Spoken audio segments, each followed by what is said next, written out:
Hi అండి, అందరికీ నమస్తే. రావణాసురుడి ప్రేయసి పార్ట్ 10.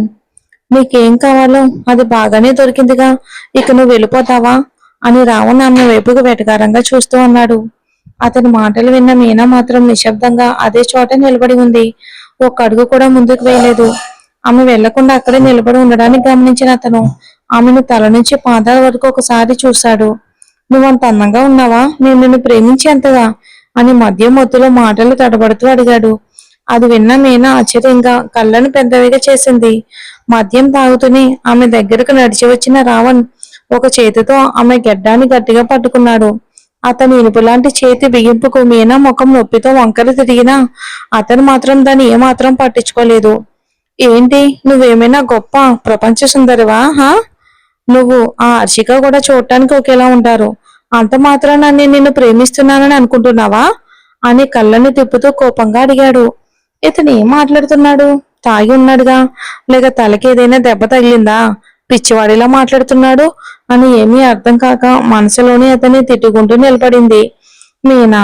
అలా కాదు, 2 సంవత్సరాలు, పూర్తిగా 2 సంవత్సరాలు నేను ఆమెను ప్రేమించాను. కానీ ఆమె నన్ను ప్రేమిస్తున్నట్టుగా నటించి చివరికి నాకు నమ్మక ద్రోహం చేసి ఎవరితోనో పారిపోయింది. ఎవరితో వెళ్ళిపోయిందో ఎవరికి తెలుసు.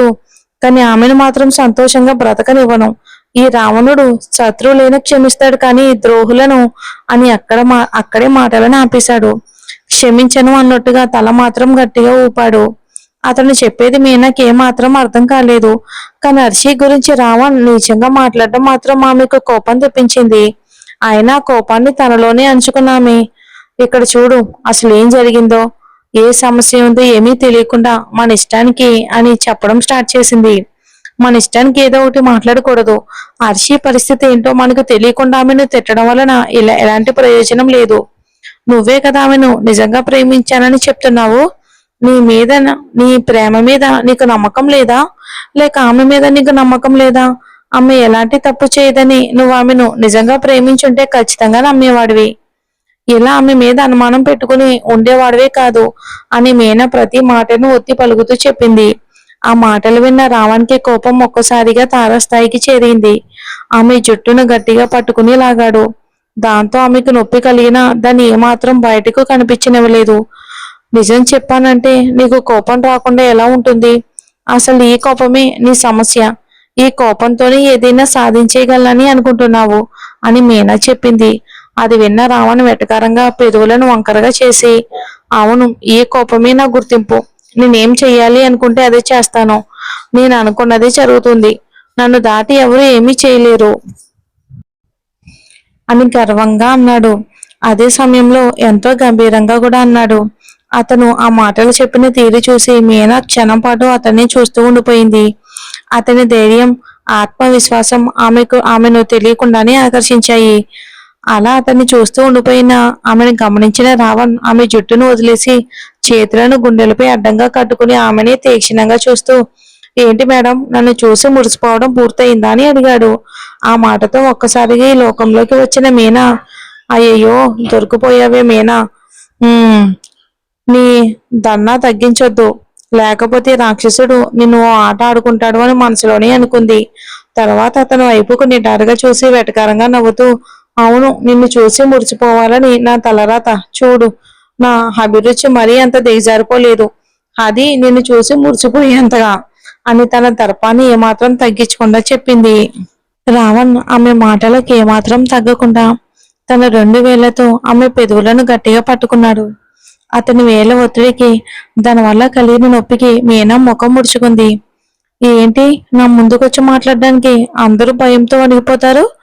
అలాంటిది నన్నే ఎదిరించి మాట్లాడేంత ధైర్యం నీకెక్కడి నుంచి వచ్చింది? ఈ రావణుడు ప్రశాంతంగా ఉంటాడని నువ్వు అనుకుంటే అది నీ మూర్ఖత్వం. నా కోపం ఏ స్థాయిలో ఉంటుందో నీకు తెలిస్తే అని అతను చాలా కోపంగా హెచ్చరించాడు మీనాని. నా దగ్గర నువ్వు ఇలా సమానంగా నిలబడి ఎప్పటికీ మాట్లాడలేవు. నేనెప్పుడూ ఒకేలా ఉండను. నా ఒక్క దెబ్బను కూడా నువ్వు తట్టుకోలేవు, అర్థమైందా అని రావణ్ కోపంగా అరిచాడు. అయినా అతను ఆమె పెదవులను తన వేళ్లతో పట్టుకుని వాటిని అటు ఇటు కదుపుతూ మాట్లాడుతూనే ఉన్నాడు. అయినా సరే మీనా ఏమీ మాట్లాడకుండా మౌనంగా ఉండటంతో, ఏయ్, నేను ఇంత మాట్లాడుతున్నాను కదా, నోరు తెరిచి ఏదైనా మాట్లాడి చావు అని కోపంగా అరిచాడు. మీనా మాత్రం కళ్ళతో తన పెదవులను పట్టుకుని అతని చేతిని చూపించింది. అది గమనించిన రావణ్ వెంటనే ఆమె పెదవుల పైనుంచి తన చేతిని తీసేశాడు. అతను గట్టిగా పట్టుకోవడం వల్ల కలిగిన నొప్పితో మీనా తన పెదవులను వేగంగా రుద్దుకుంటూ, రాక్షసుడా, మరి ఇలా గట్టిగా నొక్కుతారా? అమ్మా, ఎంత నొప్పిగా ఉందో! ఇవి పెదవులా? ఇంకేదో అనుకున్నావా? అసలు నువ్వు పక్కా రాక్షసుడివే అని కోపంగా అరిచింది. ఏంటి? నేను రాక్షసున్నా? నువ్వే రాక్షసివి, నా ప్రాణాలు తీయడానికి వచ్చిన రాక్షసివి అని రావణ్ కూడా అంతే కోపంగా బదులిచ్చాడు. అతని మాటలకు మీనా నడుంపై చేతులు పట్టుకుని పైకి కిందకి గట్టిగా ఊపిరి పీల్చుకుంటూ అతనిని చూస్తూ నిలబడింది. సరే, నన్ను చూసి మురిసిపోయింది చాలే కాని ముందు ఇక్కడి నుంచి బయలుదేరు. నీ ముఖం చూస్తేనే నాకు చిరాకొస్తుంది. ముందు ఇక్కడి నుండి వెళ్ళిపో అని రావణ్ కోపంగా కేకలు వేశాడు. ఏదైనా ఉంటే ఇంటికి వెళ్ళాక మాట్లాడుకుందాం రావణ్, ముందు పద ప్లీజ్ అని చివరికి మీనా తన పట్టుదలను వదిలేసి అతన్ని బతిమాలడం మొదలుపెట్టింది. ఆమె నోటు నుంచి వచ్చిన ప్లీజ్ అనే మాట విన్న రావణ్ వెటకారంగా ఆమెను చూశాడు. ఇదే నేను నీ దగ్గర నుంచి ఆశించింది. నా దగ్గర గొంతెత్తి మాట్లాడడం, అధికారం చూపించడం, ఆ దర్పం ఇవన్నీ మానే. నాతో అలిగి ఉంటే నువ్వేం అడిగినా సరే నా దగ్గర నుంచి దొరుకుతుంది. కానీ నన్నే శాసించాలని ప్రయత్నిస్తే మాత్రం నిన్ను పాతి పెట్టేస్తాను అని వేలు చూపిస్తూ కోపంగా హెచ్చరించాడు. అతని మాటలు విన్న మీనా విసుగ్గా పెదవులు విరిచింది. చాలు చాలు, ముందు పద. నీతో గొడవ పడి నాకు బాగా అలసిపోయాను. పైగా నేను ఇంకా ఏమీ తినలేదు అని చెప్పింది. నువ్వు తినకపోతే అందుకు నేనేం చెయ్యాను? ఏం చేయలేను. తినకుండా ఇక ఉండి చచ్చిపోవాలని నువ్వేమన్నా నిర్ణయించుకుంటే నేను మాత్రం ఏం చేయగలను అని రావణ్ అప్పటికే వెటకారంగా సమాధానం ఇచ్చాడు. అలా తడబడుతూ ఇంటి నుంచి బయటికి నడిచాడు. మీనా వెంటనే అతని వెనక్కి పరిగెత్తుకుంటూ వెళ్లి కారు తలుపు తెరిచింది. ఆమె వైపు ఒకసారి చూసిన రావణ్ కారులోకి ఎక్కి సీటుపై తలవాల్చేశాడు. వెంటనే మీనా కారు అవతల వైపుకు వేగంగా వెళ్లి డ్రైవర్ సీట్ లో కూర్చుంది. మీనా డ్రైవర్ సీట్ లో కూర్చుని కారును స్టార్ట్ చేయబోతూ ఉండగా రావణ్ ఆమె వైపుకు తల తిప్పి కనుబొమ్మల పైకెత్తుతూ, మీకు కారు నడపడం కూడా వచ్చా అని అడిగాడు. ఇది కూడా తెలుసుకోకపోతే నీకు భారీగా పనిచేయడం కష్టం కదా అని మీనా వెటకారంగా సమాధానం చెప్పింది. ఆ మాటలు విన్న రావణ్ కళ్ళని తిప్పుతూ ఆమెను కోపంగా చూశాడు. అయ్యో, మళ్ళీ కోపం మూడ్లోకి వెళ్ళిపోయినట్టున్నాడే. మీరా, నీ నోటికి తాళం చేయించుకో. నీ నోటితోనే నీకు నీ శని పట్టుకున్నట్టుంది అని తనను తానే తిట్టుకుంది. వెంటనే కారును వేగంగా నడుపుకుంటూ తమ ఇంటి వైపుకు దూసుకు వెళ్ళింది. ఇక తన మొబైల్లో స్క్రీన్ పై మెరుస్తున్న ఒక అమ్మాయి ఫోటోని చూస్తూ ఒంటరిగా ఏదో మాట్లాడుతున్నాడు మిత్రన్. అప్పుడే ఫోన్ వచ్చింది. తెరపై మెరిసిన నెంబర్ని చూడగానే అతని ముఖ కవలికలు ఒకసారిగా మారిపోయాయి. కొన్ని రింగులు వెళ్ళిన తర్వాత ఫోన్ ఎత్తి చెవికి పెట్టుకున్నాడు. నేను ఫోన్ చేయగానే ఎత్తాలని కూడా నీకు తెలియదా? ఎంతసేపు అని ఎదురు చూడాలి అని అవతల వైపు నుంచి మిత్రన్ తండ్రి ఆది కేశవన్ కోపంగా అరిచాడు. అతని ప్రశ్నకు మిత్రన్ ఎలాంటి సమాధానం ఇవ్వకుండా మౌనంగా ఉండిపోయాడు. నీ దగ్గర నుంచి సమాధానం వస్తుందని అనుకుని మాట్లాడుతున్నానుగా, చూడు నన్ను నేనే చెప్పుతో కొట్టుకోవాలి అని ఆది కేశవన్ మరోసారి కోపంగా అరిచాడు. అయినా సరే మిత్రన్ నోరిప్పలేదు. సైంద్రన్ మిత్రదేవ్, మన మిత్రాన్ని పిలుస్తున్నాం. ఇంకెంతకాలం ఇలా ఉండబోతున్నావు సైత? నా మీద నీకున్న కోపం ఎప్పటికీ తగ్గదా? నేను చేసింది తప్పే కాదని చెప్పడం లేదు, కానీ అందుకని ఇంకెంతకాలం నన్ను దూరంగా పెడతావు? నీకు ఒక చెల్లెలు ఉందనే విషయం గుర్తుందా? లేదా జ్ఞాపకం కూడా నీకు లేదా అని ఆయన బాధతో నిండిన గొంతుతో అడిగాడు. ఆయన నోట చెల్లెలు అనే మాట వినగానే మిత్రాన్ని ఒక్కసారిగా బగ్గుమన్నాడు. నాకు చెల్లెలంటే ఎవరూ లేరు. నేను అనాథను. నాకు నా తల్లి చనిపోయింది. తండ్రి అనే వ్యక్తి ఉన్నా లేనొట్టే. అలాంటప్పుడు నాకు చెల్లెలు అంటూ ఎవరూ లేరు అని మిత్రాన్ గొంతు చించుకునేలా కోపంతో అరిచాడు. కొడుకు మాటలకు కేశవన్ మరింతగా కృంగిపోయాడు. సైత అని విరిగిపోయిన గొంతుతో పిలిచాడు. అతను తన పేరును పలకగానే మిత్రన్ మరింతగా మండిపడ్డాడు. చి, చాలా పండి. నా పేరు పలికే అర్హత కూడా మీకు లేదు. ఆ అర్హతను మీరు ఎప్పుడో కోల్పోయారు. మీ ముఖం కూడా చూడాలని అనిపించడం లేదు. మీరు నా పేరు పిలిచినప్పుడు నాకు చాలా అసహ్యంగా అనిపిస్తుంది. నేను అమెరికాకు రాకుండా ఇక్కడే ఉండిపోయాను. అయినా ఎందుకు ఊరికే ఫోన్ చేసి నా ప్రాణాలు తీస్తున్నారు? ముందు మీరు ఫోన్ పెట్టేయండి. మీ గొంతు వినడానికి కూడా నాకు అసహ్యంగా ఉంది అని కోపంగా అరిచాడు. అంతే, వెంటనే ఫోన్ కాల్ కట్ చేశాడు మిత్రన్. కొడుకు మాట్లాడిన మాటలను కేశవన్ కు గుండె ముక్కలైనట్టు అయింది. తన కళ్ళల్లో నీళ్లు తిరుగుతూ ఉండగా తన ఎదుటే కూర్చున్న భార్య ఊర్మిళ ఆయన భుజంపై చేయి వేసి ఏమండి అని ఆందోళనగా అడిగింది. ఆమె వైపుకు బాధతో నిండిన చూపులతో చూశాడు కేశవన్. ఇక మిత్రన్ తండ్రి ఆది కేశవన్, అతని కన్నతల్లి మీనాక్షి. మిత్రన్ పుట్టిన కొద్ది రోజులకే కేశవన్ తన వ్యాపార వ్యవహారాల నిమిత్తం తరచూ అమెరికా వెళ్ళటం ప్రారంభించాడు. అలా అమెరికా వెళ్ళిన సమయంలో అక్కడ భారతీయ సంతతికి చెందిన ఊర్మిళను కలిశాడు. ఆమెపై మళ్ళీ ప్రేమ కలగడంతో ఆమెను రెండో వివాహం చేసుకున్నాడు. ఆమెను అక్కడే ఉంచి ఆమెతో కలిసి కొత్త కుటుంబాన్ని కూడా ప్రారంభించాడు. ఇక్కడ మిత్రన్ తల్లి మీనాక్షికి మాత్రం తన భర్త రెండో వివాహం చేసుకున్న విషయం తెలీదు. ఆమె తన కుమారుని ఎంతో ప్రేమగా పెంచింది. మిత్రన్ 16 ఏళ్ళు వచ్చిన సమయంలోనే ఆది కేశవ్కు అమెరికాలో మరో కుటుంబం ఉందనే విషయం మీనాక్షికి తెలిసింది. తన భర్త చేసిన ద్రోహాన్ని తట్టుకోలేకపోయిన ఆమె తన కుమారుడి కళ్ళ ముందే ఊరేసుకుని ఆత్మహత్య చేసుకుంది. తన తల్లి ప్రాణాలతో పోరాడుతూ చివరి శ్వాస కోసం తల్లడిల్లుతున్న దృశ్యాన్ని చూసిన చిన్నవాడైన మిత్రన్ ఏమీ చేయలేకపోయాడు. కన్నీళ్లు పెట్టుకుంటూ ఆమెను కాపాడేందుకు ప్రయత్నించినా అతని ప్రయత్నాలు ఫలించలేదు. చివరి క్షణంలో కూడా మీనాక్షి తన కొడుకునే చూస్తూ ప్రాణాలు విడిచింది. ఈ విషయం తెలుసుకున్న ఆది కేశవన్ హడావిడిగా అక్కడికి చేరుకున్నాడు. తన భార్య మృతదేహాన్ని చూసి గుండెలు పగిలేలా విలపించాడు. కానీ అప్పటికే చిన్నవాడైన మిత్రన్కు తన తండ్రి గురించి అసలు నిజం తెలిసిపోయింది. తన తల్లి మరణానికి కారణం తన తండ్రినని భావించిన ఆ అబ్బాయి మనసులో ఆయనపై ద్వేషం రగిలిపోయింది. మా అమ్మ చావుకు కారణం మీరే, మీ వల్ల మా అమ్మ నన్ను వదిలి వెళ్ళిపోయింది, మీరు ఒక హంతకుడు అని మిత్రన్ పిచ్చివాడేలా అరిస్తూ తన తండ్రిపై విరుచుకుపడ్డాడు. కొడుకు నోటి నుండి వచ్చిన మాటలు విన్న ఆది కేశవన్ పూర్తిగా కృంగిపోయారు. నిజానికి తనకు రెండో భార్య ఉన్నప్పటికీ తన మొదటి భార్య మీనాక్షిపై అతనికి నిజమైన ప్రేమ ఉండేది. కేవలం భావోద్వేగాల ప్రభావంతో ఊర్మిళను వివాహం చేసుకున్నప్పటికీ మీనాక్షి విషయంలో అతని మనసులో ఉన్న ప్రేమ మాత్రం నిజమైనదే. కానీ తన భర్త మరొక స్త్రీకి కూడా భర్తగా ఉన్నాడనే విషయాన్ని మీనాక్షి మాత్రం తట్టుకోలేకపోయింది. తనకి అతని జీవితంలో ఉంటే తన వల్ల అతనికి ఎప్పటికైనా బాధ మాత్రమే మిగులుతుందని భావించింది. అందుకే ఇక తన ప్రాణాలతో ఉండకూడదని నిర్ణయించుకున్న మీనాక్షి తన భర్త కోసం తన ప్రాణాలను తానే బలి తీసుకుంది. తల్లి మరణంతో మిత్రన్ తన తండ్రిపై ఉన్న ద్వేషం మరింత పెరిగిపోయింది. ఆ తర్వాత పూర్తిగా తండ్రికి దూరంగా జరిగిపోయాడు. తన చదువుపై పూర్తిగా దృష్టి పెట్టడం ప్రారంభించాడు.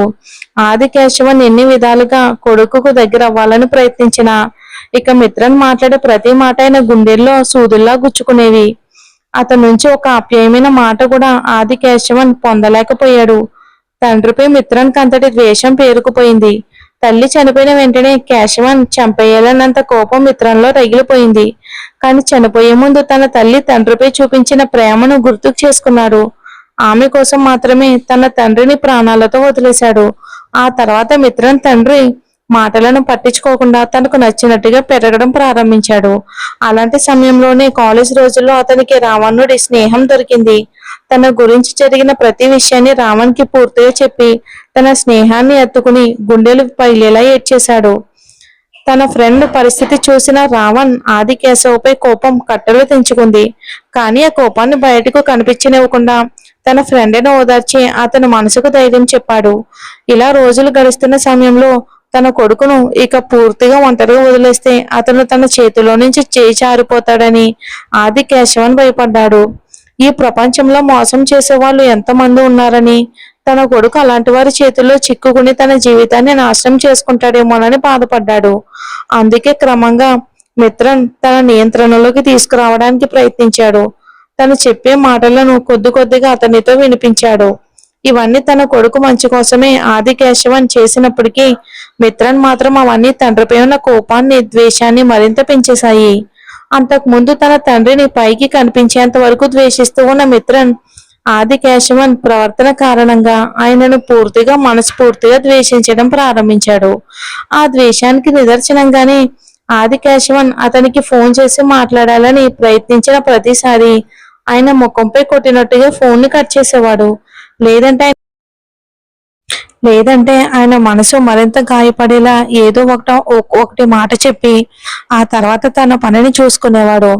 రావణ్ తన స్నేహితుడి కోపం గురించి పూర్తిగా తెలుసు. అయినా అతను ఎప్పుడూ మిత్రం దగ్గర అతని చెల్లెల గురించి మాట్లాడేవాడే కాదు. ఎందుకంటే రావణుడికి కూడా ఆది కేశవన్ చేసిన పని మీద ఆయనపై ఆ కోపం రావణుడికి కూడా ఉండటంతో తన స్నేహితుడికి అండగా నిలిచాడు. ఆయన మిత్రం దగ్గర ఇప్పటి వరకు ఒక మాట కూడా మాట్లాడలేదు. కేశవన్ కూడా రావణ్ గురించి తెలుసుకున్న తర్వాత అతనితో మాట్లాడేందుకు ప్రయత్నించాడు. కానీ రావణ్ మాత్రం మీ చీప్ డ్రామాలని మిత్రం దగ్గర వేసుకోండి, నా దగ్గర అవన్నీ చూపించాల్సిన అవసరం లేదు. వాటన్నిటినీ నమ్మి మోసపోయేవాడిని నేను కాదు. మీరు ఎంత నీచమైన వారో నాకు బాగా తెలుసు. ఇకపై నాతో మాట్లాడాలని ప్రయత్నించి అనవసరంగా మీ సమయాన్ని వృధా చేసుకోకండి. నేను మిత్రంలో మౌనంగా ఉండను అని హెచ్చరించాడు. ఆ తర్వాత ఆయన ఉన్న వైపు కన్నెత్తు కూడా చూడలేదు రావణ్. ఇప్పటికీ తన కొడుకు విషయంలో తీవ్ర మనోవేదనలో ఉన్న కేశవన్ రావణ్ మాట్లాడిన మాటలకు మరింతగా కృంగిపోయాడు. మొదట్లో ఈ విషయాన్ని పెద్దగా పట్టించుకొని ఊర్మిళ తన భర్త బాధను చూసిన తర్వాత ఎలాగైనా మిత్రను ఆయనను దగ్గరకు చెయ్యాలని నిర్ణయించుకుంది. అప్పటి నుంచి తన భర్తకు అన్ని వేళలా అండగా నిలుస్తూ మిత్రన్ కారణంగా ఆయన మనసు కలత చెందిన ప్రతిసారి ఓదార్చేది. ఆది కేశవన్ ఊర్మిళ దంపతులకు ఒక ఆడపిల్ల ఉంది. ఆమె గురించి కేశవన్ మిత్రంతో చెప్పినప్పుడల్లా అతను అసహ్యంగా ముఖం చిట్లించేవాడు. మీ భార్య మీ కూతురు వాటి గురించి నాకెందుకు వచ్చి చెప్తున్నారు? నాకెవరూ లేరు. అనవసరంగా వాళ్ళ గురించి నా దగ్గర మాట్లాడి నన్ను రెచ్చగొట్టకండి. మీ ముఖం చూస్తేనే నాకు కోపం వచ్చేస్తుంది అని తన మాటలతో తండ్రి మనసును మరింతగా గాయపరిచేవాడు. ఆది కేశవన్ ఊర్మిళ కుమార్తెకు తనకు ఒక అన్నయ్య ఉన్నాడనే విషయం మాత్రమే తెలుసు. కానీ అతను ఎలా ఉంటాడో మాత్రం ఆమెకు తెలియదు. అయినా తన అన్నయ్యతో మాట్లాడాలన్న కోరిక మాత్రం ఆమె మనసులో ఎప్పటి నుంచో ఉంది. అందుకు కారణం ఊర్మిళ. తనకు ఊహ తెలిసినప్పటి నుంచే నీకు ఒక అన్నయ్య ఉన్నాడు, ఎలాగైనా నువ్వే అతన్ని నీ తండ్రికి దగ్గర చెయ్యాలి అనే ఆలోచనను ఊర్మిళ ఆమె మనసులో నాటేసింది. అది ఆ చిన్నారి మనసులో బలంగా నాటుకుపోయింది. అంతేకాదు ఆది కేశవన్ అప్పుడప్పుడు మిత్రన మాటలకు కృంగిపోయి బాధపడ్డాన్ని చూసినప్పుడల్లా ఎలాగైనా తన అన్నయ్యను తన తండ్రికి దగ్గర చెయ్యాలన్న ఆలోచన మాత్రం తన మనసులో ఎప్పుడూ ఉండేది. ఆది కేశవన్ మిత్రన్ మాట్లాడిన మాటలను గుర్తుకు చేసుకుంటూ కళ్ళల్లో నీళ్లు నిండగా కూర్చున్నాడు. అది ఎప్పటి నుంచో జరుగుతున్న విషయమే కావటంతో ఊర్మిళ ఆయనకు దగ్గరగా కూర్చుని ఓదార్చింది. అతను నన్ను ఎప్పటికీ అర్థం చేసుకుంటాడు ఊర్మి. నా నిజమైన ప్రేమ, ఆప్యాయత ఏవి అతని కళ్ళకు కనిపించవా? ఎప్పుడూ నన్ను ఎలా గాయపరచాలని మాత్రమే ఆలోచిస్తున్నట్టున్నాడు అని కేశవన్ విరిగిన గొంతుతో అన్నాడు. అతని గురించి మనకు తెలుసు కదా, మీరు బాధపడకండి. ఖచ్చితంగా ఏదో ఒక రోజు అతను మనల్ని అర్థం చేసుకుంటాడు అని ఊర్మిళ ఆయనకు ధైర్యం చెప్పింది. కేశవన్ మాత్రం తన కొడుకు జ్ఞాపకాలలో మునిగిపోయాడు. మరి చూద్దాం. ఇదన్నమాట మన రావణ్ ఫ్రెండ్ మిత్రన్ గురించి. ఏం జరుగుతుందో వచ్చే ఎపిసోడ్లో చూద్దాం.